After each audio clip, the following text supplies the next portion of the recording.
Dzień dobry Państwu. Nazywam się Krzysztof Lech Łuksza i dzisiaj witam Państwa w odrobinę innej scenerii. Z nami jest Pan Jan Kubań.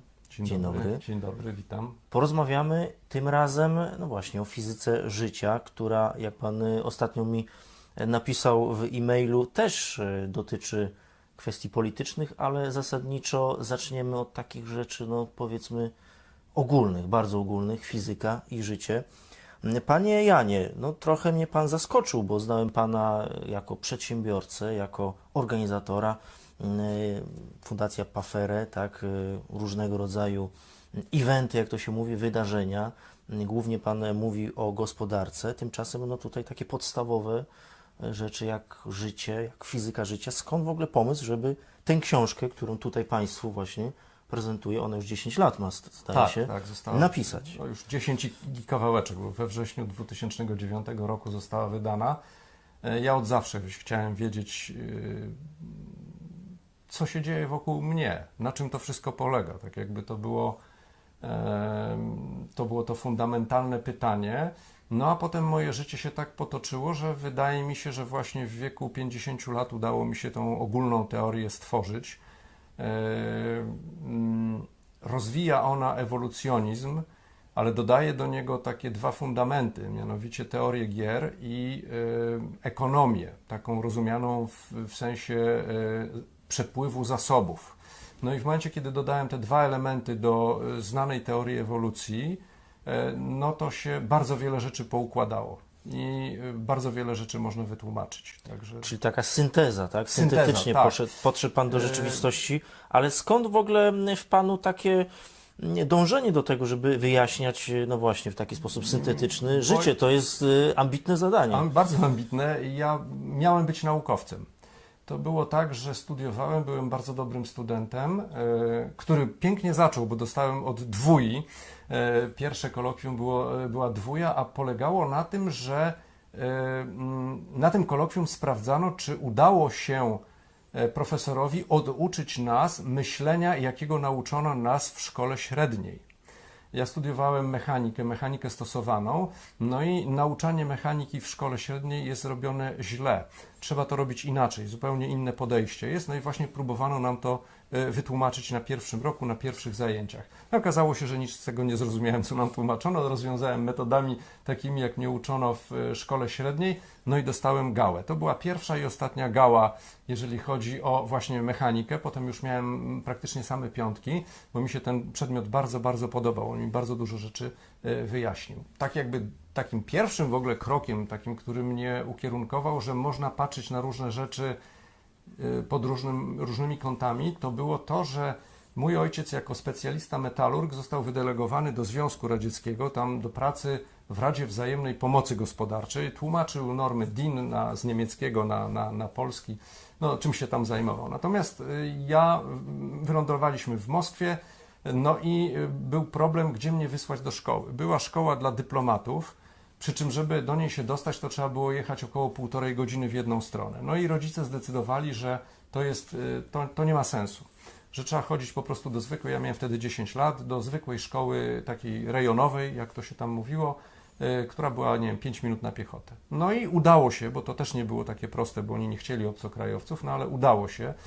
Ja tam zostałem przyjęty do tej szkoły bez znajomości rosyjskiego w ogóle. No i nauczyłem się szybko rosyjskiego i zobaczyłem bardzo ciekawe zjawiska, takie, że są różnice kulturowe, są różnice między tym, jak myślą, no dzieciaki były takie jak wszędzie, to niczym żeśmy się jako dzieciaki nie różnili, natomiast były inne akcenty, tak jakby, no dla przykładu powiem, ja byłem wtedy, tak jakby chodziłem na katechezę przed wyjazdem i widziałem, jak się dzieci na katechezie zachowują. Natomiast w Związku Radzieckim nawet ci, którzy byli tak zwanymi, wagarowiczami, oni czcili Lenina bardziej niż my Jezusa. Tak? Tam była o wiele większa atencja do postaci Lenina niż u nas. I to mnie tak jakby zaskoczyło. Też radio co innego mówiło. Oni się koncentrowali na innych rzeczach, między innymi na tym, ile to oni nie zebrali zboża z kwintala, to było praktycznie powtarzane non-stop, a przy czym tam tych towarów to nie było za dużo. Myśmy nawet kupowali, był taki specjalny sklep dla dyplomatów. Można było kupować różne rzeczy, takie, których normalny człowiek by wtedy nie kupił. Natomiast u nas w tej chwili, nawet w Warszawie można kupić kawior, to nie jest problem. Także no, widziałem te różnice i wydaje mi się, że później właśnie na studiach też pokazano mi, że można inaczej patrzeć. No i zaczęło mnie to i byłem przeznaczony tak jakby na studiach do tego, że mam zostać naukowcem. I proszę sobie wyobrazić, że miałem już wszystko zaklepane. Jak skończyłem dyplom, dostałem 5, że będę pracował od września, że wszystko jest załatwione. No i przyszedłem, powiedziano mi, że mam przyjść 1 września, to wtedy wszystko już podpiszemy umowę. Ja oczywiście byłem zawsze osobą obowiązkową. Przyszedłem chyba tydzień wcześniej.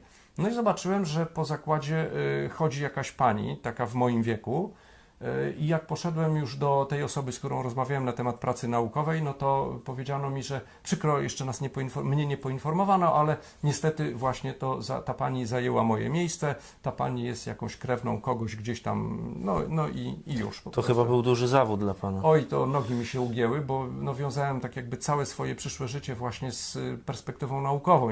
Ja w ogóle cały czas jestem tak jakby w duchu naukowcem i stąd właśnie próbuję wytłumaczyć wszystko tak fundamentalnie. Zresztą tak jak książka jest napisana, to ona dokładnie jest napisana tak, jak mnie uczono.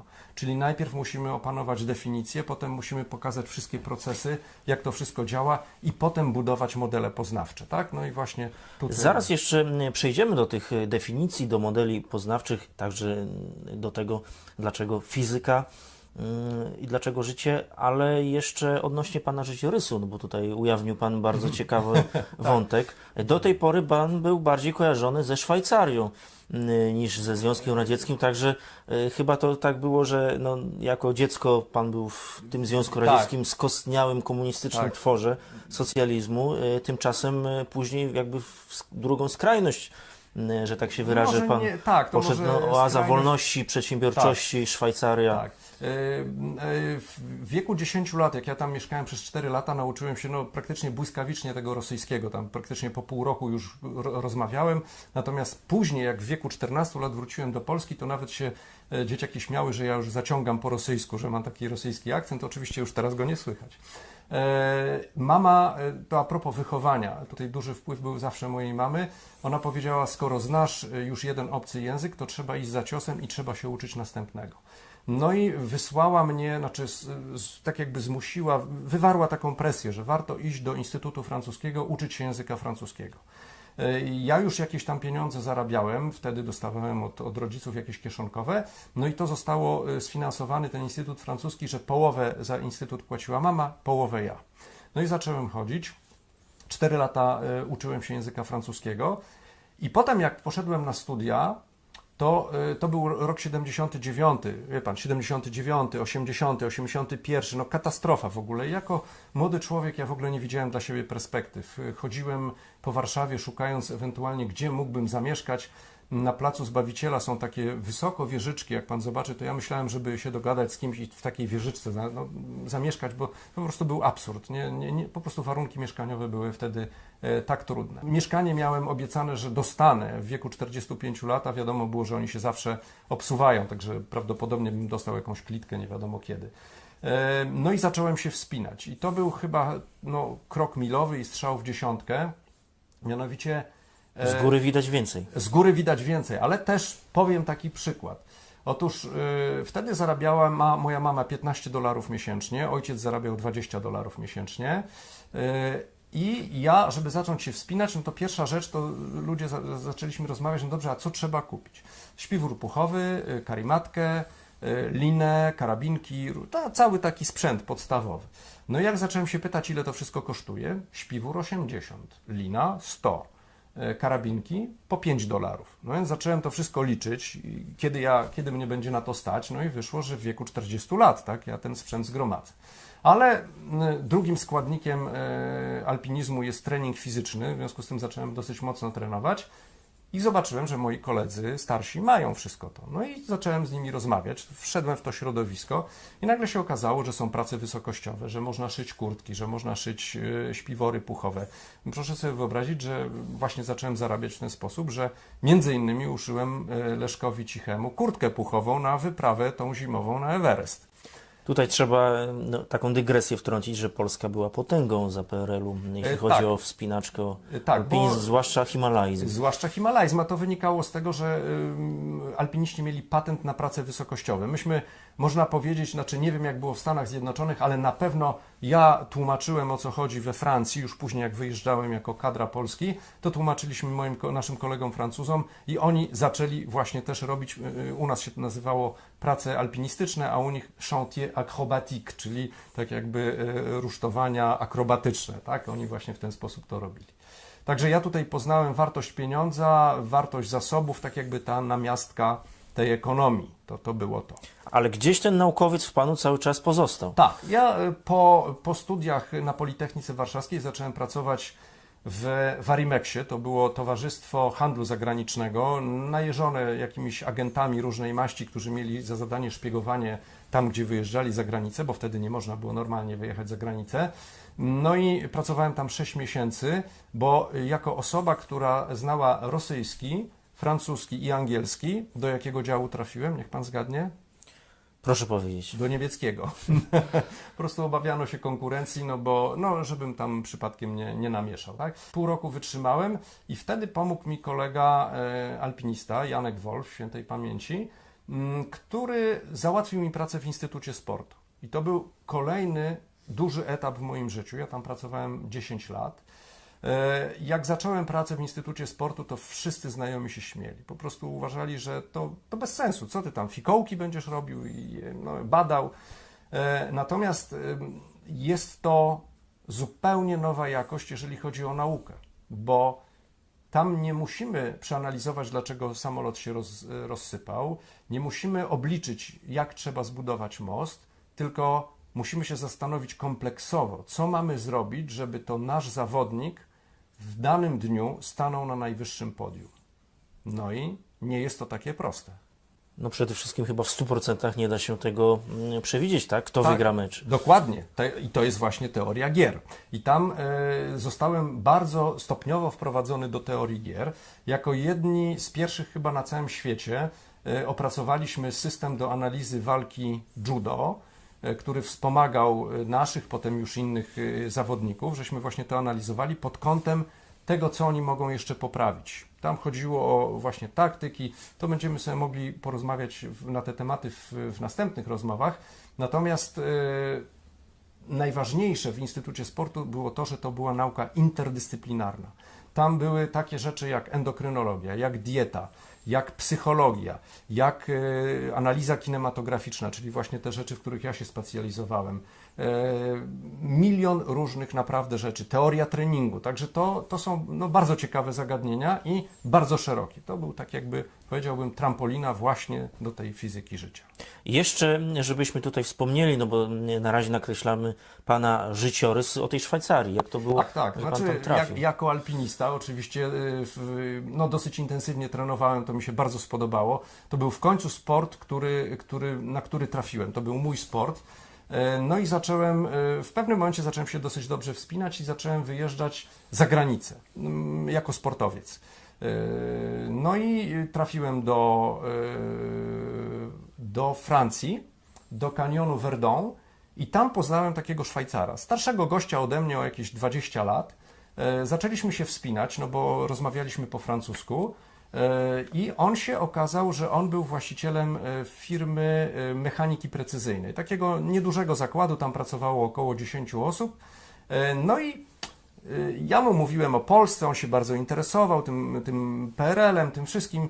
Rozmawialiśmy sobie, on tam był z rodziną, także potem mi podarował linę, przyniósł jeszcze kupę sprzętu, potem wysłał paczką dla wspinaczy w Polsce. Także po prostu naprawdę okazał się osobą taką bardzo otwartą, pomocną. No i w pewnym momencie, jak u nas już było tutaj bardzo, bardzo źle, to był rok 89, czyli tuż przed transformacją, on do mnie zadzwonił i mówi, czy ja bym, bo wiedział, że jestem inżynierem, mechanikiem, czy ja bym nie chciał u niego w fabryce popracować. No więc u nas się zarabiało $15, ja wtedy zarabiałem tam około 12. No i pojechać do Szwajcarii to nie ma problemu. Natychmiast się zgodziłem, wziąłem urlop bezpłatny, no i właśnie wylądowałem w tej Szwajcarii. No i pierwsze moje pytanie było, a jak u was się nazywa prezydent? Na co on się uśmiechnął i powiedział, wiesz, no to jest problem, bo to jest skomplikowane, ja ci kiedy indziej to wyjaśnię, bo to nie jest takie proste. Drugi szok przeżyłem w Szwajcarii, jak on mnie oprowadzał po zakładzie pracy i mówi tak, w Szwajcarii generalnie jest 5 dni wolnych od pracy w ciągu roku. 5 dni mamy tutaj w kantonie Bern. Szkoda, bo w innych kantonach jest mniej. No i ja, taki szok, jak to mniej? On by chciał mniej. No ale jak był facet wynagradzany od swojej pracy, którą wykonał, czyli nie pracował na etacie, no to wiadomo było, że właśnie jemu zależy na tym, żeby więcej pracować, tak, bo wtedy więcej zarobi. Czyli to są też te prawa ekonomii, które się pojawiają również Tak. w Pana książce, do której Tak. myślę, że czas przejść na razie trochę o autorze. Porozmawialiśmy. Przyjmijmy, że jestem czytelnikiem, który ma do wyboru, nie wiem, 1 milion czy kilka milionów książek. Za nami zresztą też dużo, może nie milion, ale sporo książek. No i jedną z książek napisanych przez całą historię ludzkości jest Pana książka, Fizyka życia. Więc może skorzystamy z Pana też umiejętności biznesowych, no i Pan trochę zachęci tak marketingowo, co właściwie mi jako czytelnikowi da obcowanie akurat z tą książką, dlaczego nie 1000 innych poradników, które nam mówią, jak żyć. Książek o życiu, wydaje mi się, też jest dosyć dużo. Jest dużo książek filozoficznych. No, wiemy, jak to jest w dzisiejszych czasach, ale ja tutaj właśnie się zastanawiam, czy kupić, powiedzmy, no, w jakimś sensie, czy otworzyć, czy przeczytać, czy poświęcić czas autorowi. To trzeba mieć pasję, to trzeba mieć taką wewnętrzną pasję. Wiem, że takich ludzi nie jest dużo. Pasję poznawania właśnie życia, to znaczy dociekania do tego, czym jest życie. Jak się spojrzy na różne fora internetowe i tam jest dyskusja między kreacjonistami i darwinistami, to są bardzo takie płytkie te dyskusje. To generalnie oni tak jakby nie udowadniają sobie, tylko okładają się nawzajem jakimiś tam argumentami. To zresztą nie tylko w tym temacie. To nie tylko zresztą w tym temacie, to fizyka zjawiska, bym powiedział, tak to wygląda. Natomiast mnie interesowało dogłębne zbadanie tematu. Ja zawsze zadawałem sobie pytanie, jak mogło do tego dojść, że życie w ogóle powstało. Tak? Bo ja tak jakby udowadniam w książce, że był to konsekwentny proces, który spowodował właśnie wykreowanie takich istot, jakimi my jesteśmy. No i też podchodzę na przykład do hipotezy Hoyla, czy tam jego stwierdzenia, że niemożliwe jest, żeby jednym podmuchem zbudować taki samolot jak Boeing 4747, tak? Podmuch, który przelatuje nad częściami i one się same składają.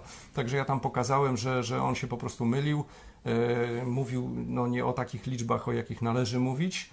No i mówię, to jest książka, jeżeli ktoś czytał Samolubny gen Dawkinsa, jeżeli ktoś czytał Non-Zero Wrighta, czy socjobiologię Edwarda Wilsona, czy wręcz z drugiej strony kreacjonistę, bardzo dobra książka, polecam do przeczytania, Perry Marshall Evolution 2.0, no to ta książka jest właśnie dla takich ludzi. Przy czym jaki tutaj jest drobny problem? Otóż ludzie starsi mają już utrwalony jakiś swój światopogląd i oni mogą mieć kłopot, żeby się tutaj przez to przedrzeć. Tutaj potrzebne są świeże umysły. Otóż ja liczę na młodzież, że to młodzi ludzie, którzy chcą dowiedzieć się, po prostu z tej książki się dowiedzą. Dlaczego warto właśnie z tej? Bo ta teoria jest spójna i logiczna. Tu się w zasadzie nie ma do czego doczepić. Jest wszystko po kolei wytłumaczone. Zresztą w tym roku wydałem następną książkę, która wspiera tą, 10 lat później, tak, po moje przemyślenia. To jest 59 kluczy do zrozumienia zagadki powstania życia.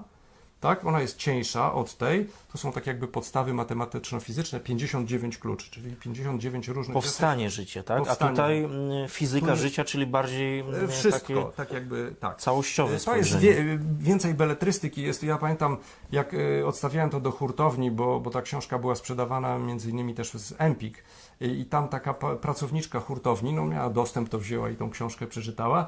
Mówi, wie pan, wspaniałą rzecz tutaj pan opisał o tym, jak się takie żyjątko odmóżdża.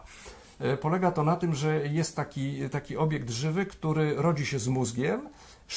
Ten mózg mu jest potrzebny do tego, żeby wyszukać odpowiedniego miejsca na skalę, żeby się do niego doczepić, a potem już mu nie jest potrzebny. I w związku z tym ten organizm wchłania sam swój mózg po to, żeby mieć właśnie środki odżywcze na budowę swoich tkanek. Tak? Także to było właśnie opisane.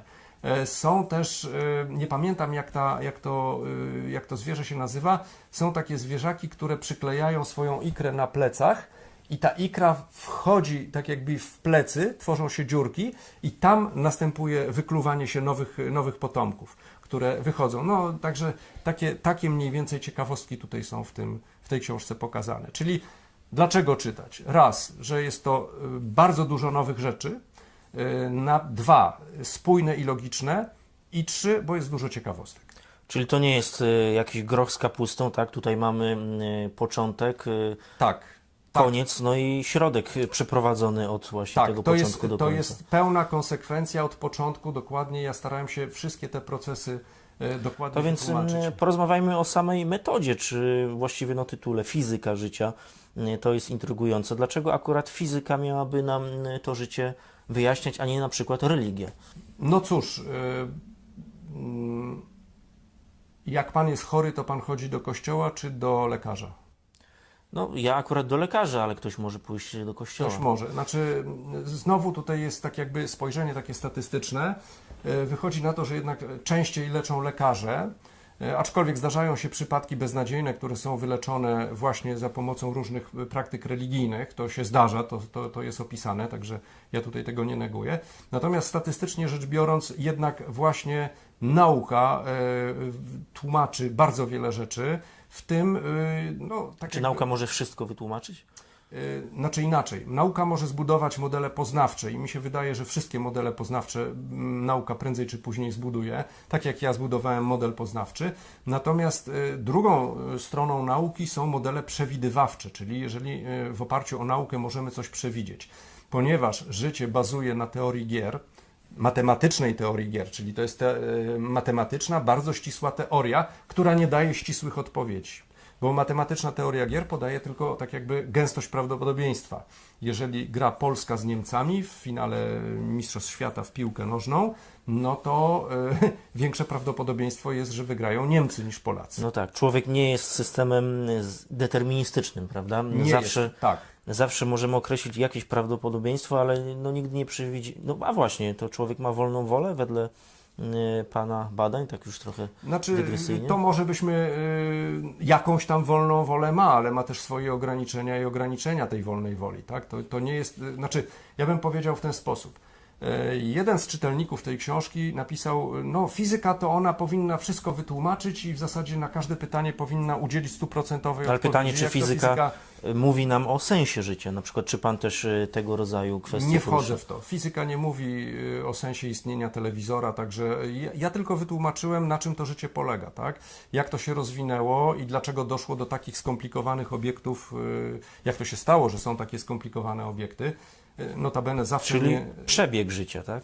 Możemy powiedzieć. Tak, ewolucja, tak? Bo to jest, znaczy ewolucja jest złym słowem, dlatego ja zamieniłem to na ewolucja biologiczna, czyli zmiany w trakcie kolejnych pokoleń, jak to się dokonywało, tak? I dlaczego obiekty żywe były coraz to bardziej doskonalone, aż w końcu powstała małpa, a z małpy człowiek.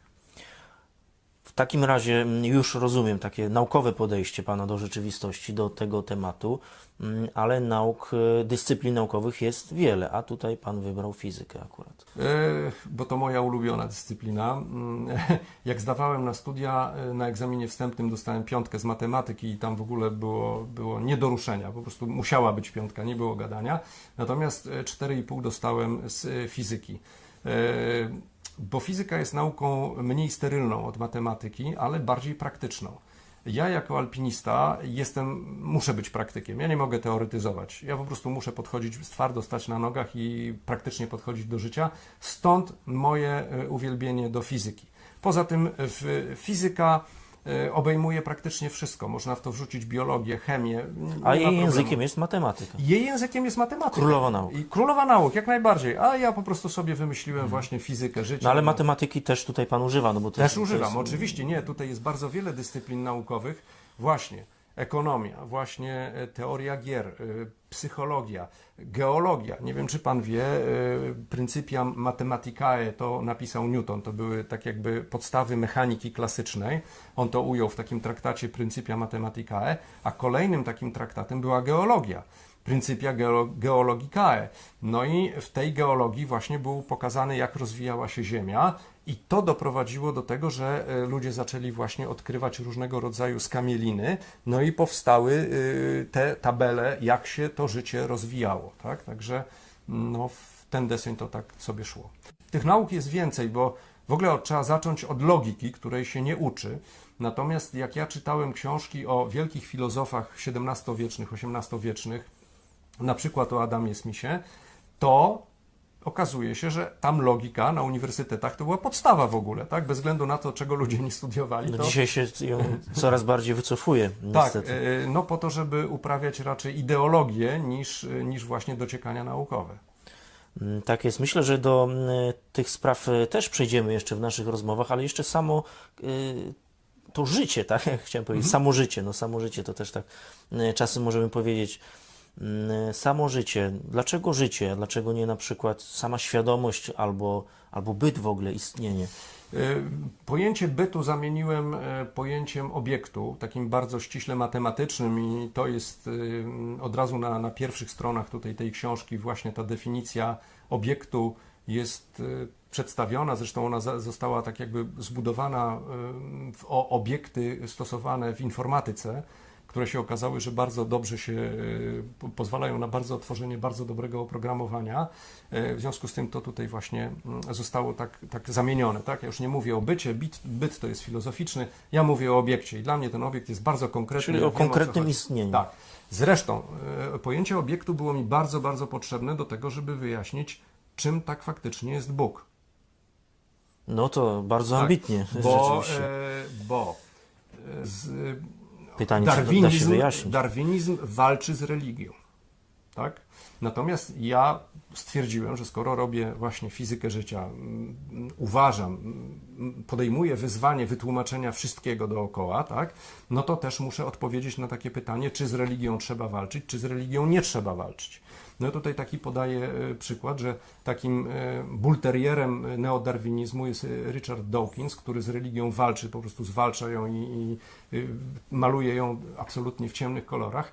A ja tak jakby przedstawiłem nasz punkt widzenia, polski. Otóż on prawdopodobnie widzi to, co się dzieje w tej chwili w Anglii, na zachodzie, tak, czyli dominacja właśnie religii fundamentalnej, czyli fundamentalizmu islamskiego. Natomiast ja na własne oczy widziałem Jana Pawła II, słuchałem jego kazań i widziałem, że on był jednym z czynników sprawczych wyciągnięcia nas z tego beznadziejnego ekonomicznie systemu, jakim był socjalizm polski i radziecki. Tak? On na pewno był... Czyli empirycznie przekonał się Pan, że empirycznie.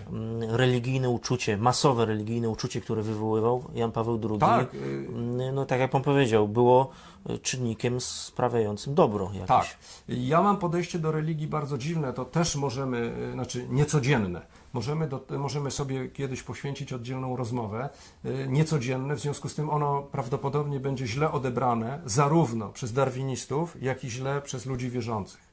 Natomiast, no mówię, to jest takie podejście... Chociaż też trzeba tutaj zaznaczyć, że nie zawsze ludzie wierzący odrzucają całkowicie koncepcje darwinistyczne, czy Tak, to takie się wszystko książkowe, miesza. ewolucjonistyczne. Oczywiście. Wie pan, no ja też tak jakby w sprawach tutaj, jak działam z ramienia właśnie Fundacji Pafere i rozmawiamy o ekonomii, gospodarce, ja podkreślam bardzo sprawy moralności. Też rozmawiając, czytając książkę pana Krzysztofa Karonia, który zastanawiał się, skoro religia chrześcijańska jest która jest w tej chwili tak potępiana w czambu przez wszystkich, to dlaczego tylko i wyłącznie ta religia doprowadziła do tak dużej wolności, relatywnie dużej wolności i tak wysokiego poziomu gospodarczego, bogactwa, tak? Dlaczego właśnie dzięki temu to zawdzięczamy. Także ja z religią bym nie walczył, tylko raczej bym próbował ją dokładnie wyjaśniać właśnie krok po kroku. To bardzo ciekawe. A czy w tej książce jest coś o wolności, życie? Jaka jest relacja życia i wolności? Nie ma nic o wolności. Jest po prostu o procesach życiowych. Generalnie chodzi o optymalizację czerpania z zasobów. To robi każdy obiekt żywy. i zasoby, jakie są: energia, materia i informacja. I to są 3 podstawowe zasoby, nie znam żadnego innego, tak? Bo wszystko, każdy Ale rodzaj optymalizujemy zasoby po to, żeby na przykład cieszyć się wolnością, żeby mieć wolny Oczywiście, czas. jak najbardziej, tak. To znaczy, wie pan, ja napisałem tą książkę pod pseudonimem, nie wiem, czy pan zauważył, John Frislow. Pan zresztą wyjaśnia też to w książce. Tak, w książce to wyjaśniam. Ja jestem wolny. Jan podwójnie wolny. Podwójnie wolny, dokładnie. Wolny, bo taki miałem polski pseudonim, ale jak pisałem książkę, no to stwierdziłem, że Jan Wolny to się wszędzie powtarza. Zresztą mieliśmy w firmie taką panią klientkę, panią Stefanię Wolny, jej mąż był Janem Wolnym, także w ogóle no, stwierdziłem, że to niedobrze. Miałem ambicje, żeby książki wydawać również po angielsku, no i ta wolność, stwierdziłem, że ja jestem podwójnie wolny. Ja skutecznie działam, bo nie działam tak jakby jak raptus, natomiast czuję się osobą wolną, rzeczywiście. Wtedy się czułem, bo teraz jestem trochę bardziej już sceptyczny co do tego. No i właśnie ta wolność jest wyrażona tutaj w moim pseudonimie. Bardzo to wszystko ciekawe. Polecamy Państwu tę książkę, ale jeszcze nie kończymy naszej rozmowy. Tutaj na tylnej stronie okładki mamy pewnego rodzaju taką figurę geometryczną, pięciokąt. Chemia, fizyka, psychologia, biologia, ekonomia, to wszystko połączone matematyką. A z środka wychodzi robal. To jest tak jakby logo całej fizyki życia, także tak to wygląda. Właśnie to jest tak jakby... To jest symbol tego podejścia interdyscyplinarnego? Tak. Plus jeszcze tam są takie cienie, że to niby wszystko jest w ruchu. I to są te najważniejsze, że tak powiem, dziedziny, aczkolwiek no, nie można powiedzieć, że tylko i wyłącznie one, no bo jest jeszcze wiele innych, tak? Ale ekonomia na pewno, teoria gier, której tutaj nie ma, biologia, chemia, fizyka. Ale jest matematyka. Teoria gier jest elementem. No jest elementem, tak. Pojęcie podstawowe. To jest też sprawa, która jest w Pana książce. To pojęcia podstawowego ostatnio spopularyzował Krzysztof Karoń, który właśnie też mówi o tym, że żeby zacząć jakąś rozmowę, no to trzeba zdefiniować, o czym właściwie rozmawiamy. Co z tymi pojęciami podstawowymi? Czy to nie jest tak właśnie, że dzisiaj bardzo często prowadzimy dyskusje bez zdefiniowania tych podstawowych rzeczy, o których mówimy, no i czasem kłócimy się, a tymczasem rozmawiamy zupełnie o czymś innym. Dokładnie tak. To znaczy tematem mojej pracy dyplomowej w zasadzie właśnie ta praca dyplomowa była poświęcona tak zwanemu ruchowi programowemu.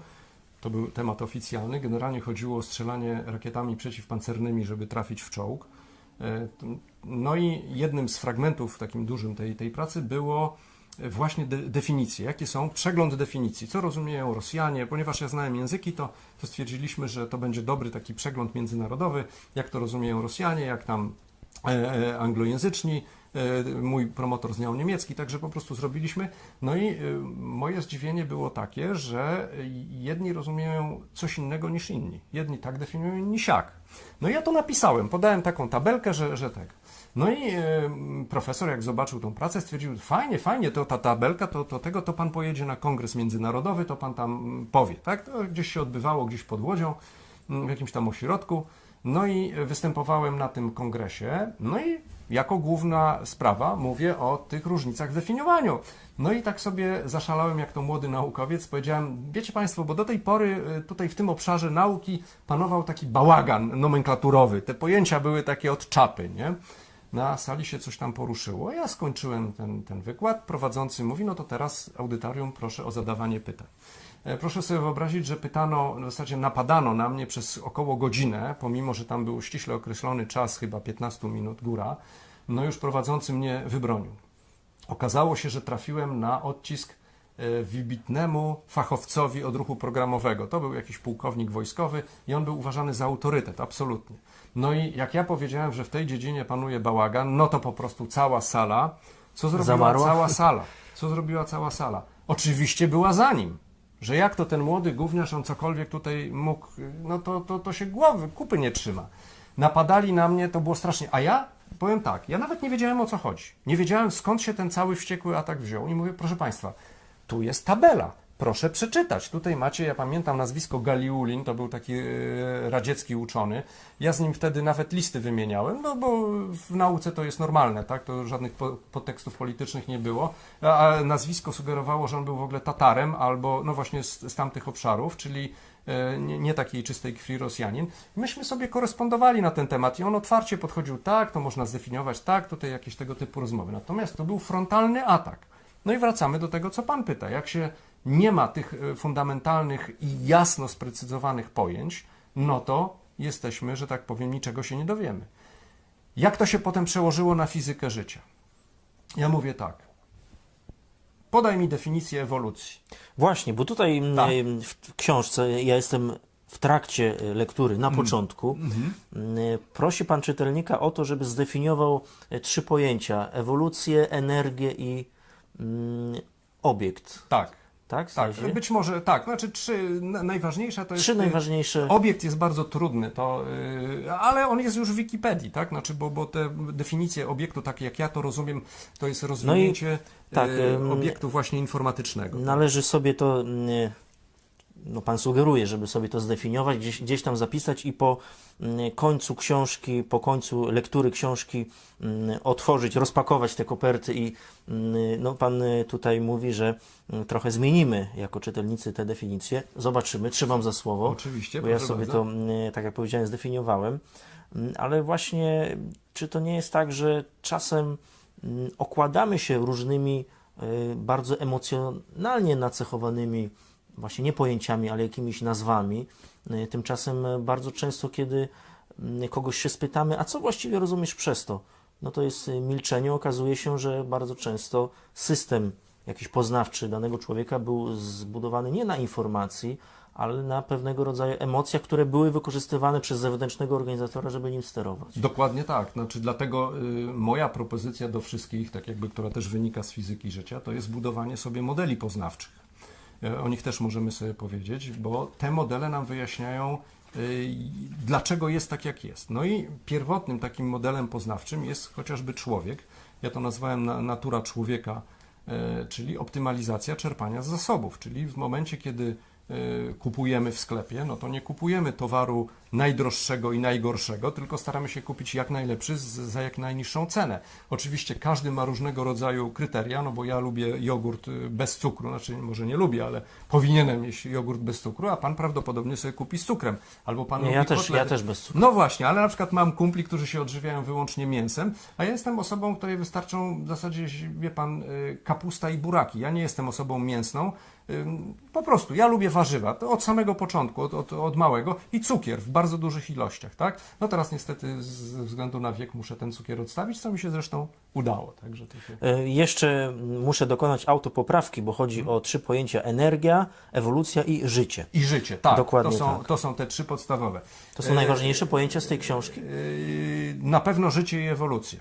Natomiast skąd wynika energia? Otóż, tak jak mówiłem, w momencie, kiedy studiowałem na Politechnice Warszawskiej dosyć zaawansowaną mechanikę klasyczną, newtonowską, no to wszyscy po 3 latach studiów doszliśmy do tego, łącznie z naszymi prowadzącymi, że we wzorze F równa się ma, czyli siła równa się masa razy przyspieszenie. Klasyczny wzór drugiej zasady dynamiki Newtona. To my tak faktycznie wiemy i potrafimy jednoznacznie zdefiniować, co to jest to A, czyli przyspieszenie. Tak dokładnie ani nie wiemy, co to jest siła, ani nie wiemy, co to jest masa.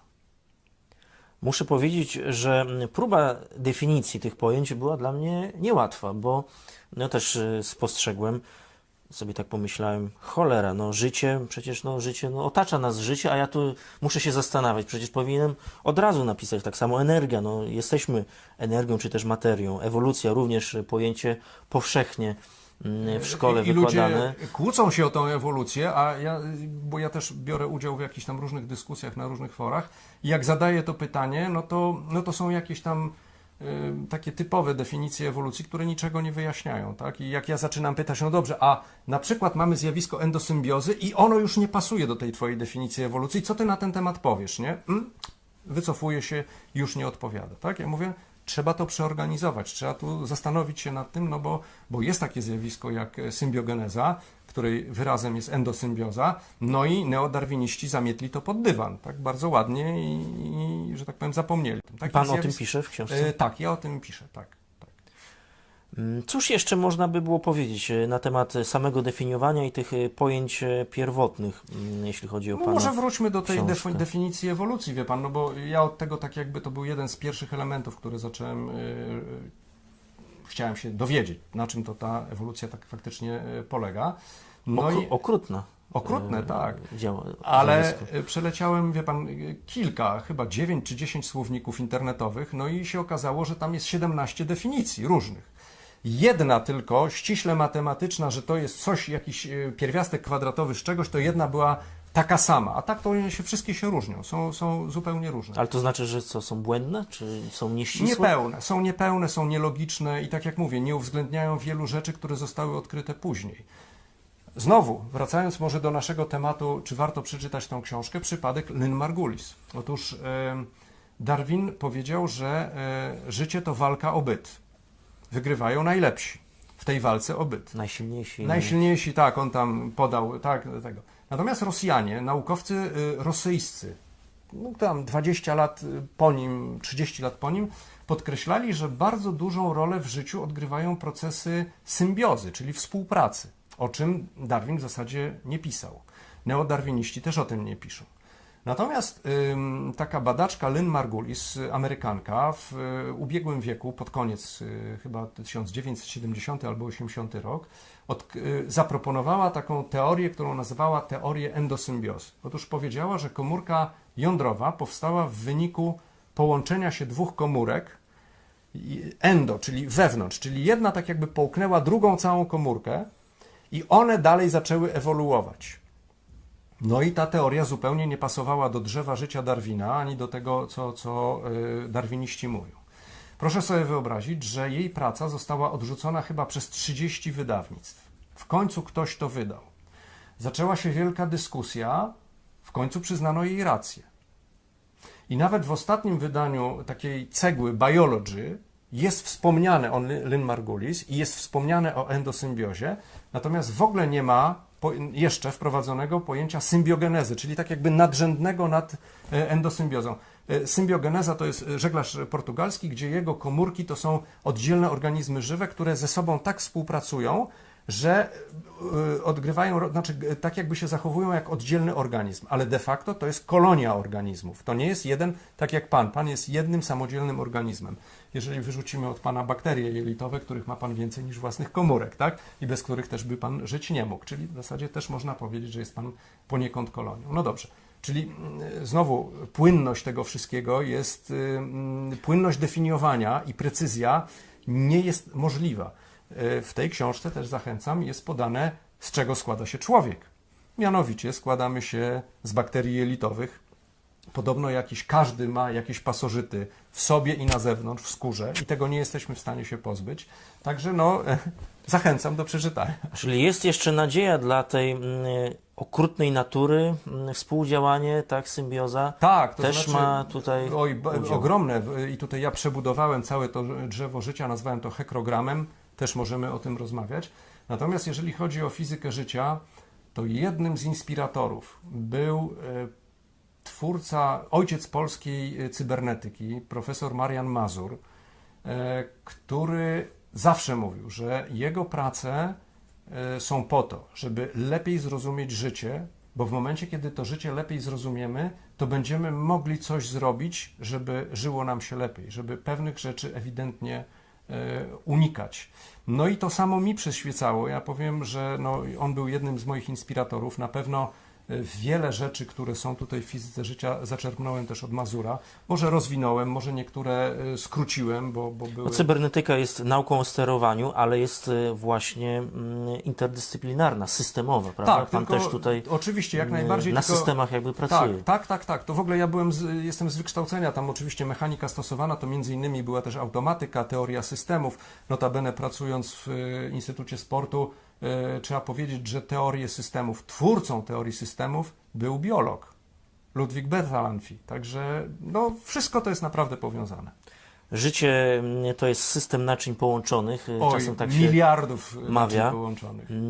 Mam nadzieję, Panie Janie, że wrócimy jeszcze, już może bardziej do materii, bo tu bardzo dużo konkretnych ciekawostek, ciekawych rzeczy, właśnie tych połączeń, chociażby relacji pomiędzy tymi naczyniami, jak powiedzieliśmy.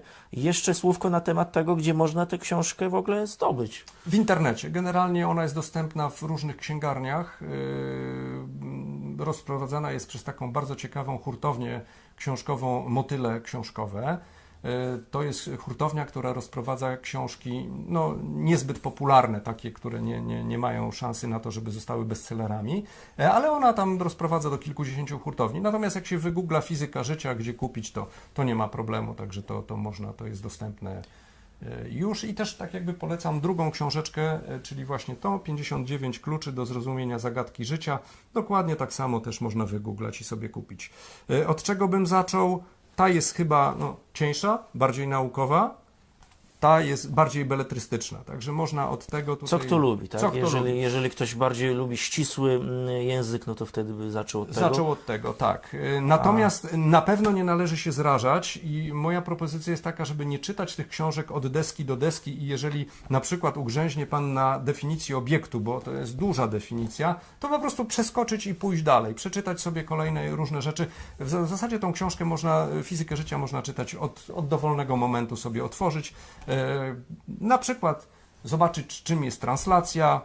No to otwórzmy na dowolnej stronie, 162 strona, współpraca i konflikt. O, akurat. Teoria gier. Teoria gier. Tak, no. Samo życie. Samo życie, żeby Pan nie był posądzony, że akurat żeśmy trafili w to, co trzeba było trafić, tak, bo to przez przypadek. Proszę otworzyć gdzieś dalej, nie wiem, albo wcześniej. Budowa samodzielnego obiektu nadążnego. No to już bardziej szczegółowo. To jest bardziej szczegółowa, to jest rozwinięcie albo uproszczenie tego mazurowskiego autonoma, tak? On według mnie troszeczkę to przekomplikował, natomiast ja to uprościłem i wydaje mi się, że mój model jest po prostu bardziej przejrzysty. W związku z tym, jeżeli jest prostszy, no to można szybciej tak jakby używać go do poznawania rzeczywistości, właśnie analizując. Bardzo mnie Pan zaciekawił, bo nie obca jest mi teoria Mariana Mazura. No i cóż, fizyka życia, Jan Kubań, pseudonim John Frislow, Jan podwójnie wolny. Jan podwójnie wolny. Pokazujemy tutaj do obiektywu i zachęcamy do obejrzenia naszych następnych rozmów, gdzie będziemy bardziej w materię tej książki, mam nadzieję, wnikać. Oczywiście, I, też mam taką nadzieję. I dyskutować. Dziękuję bardzo. Dziękujemy bardzo. To była audycja dla W Realu 24. Naszym gościem był Jan Kubań, tak jak powiedzieliśmy, autor książki Fizyka życia. Ja się nazywam Krzysztof Lech-Łuksza i bardzo dziękuję Państwu za uwagę.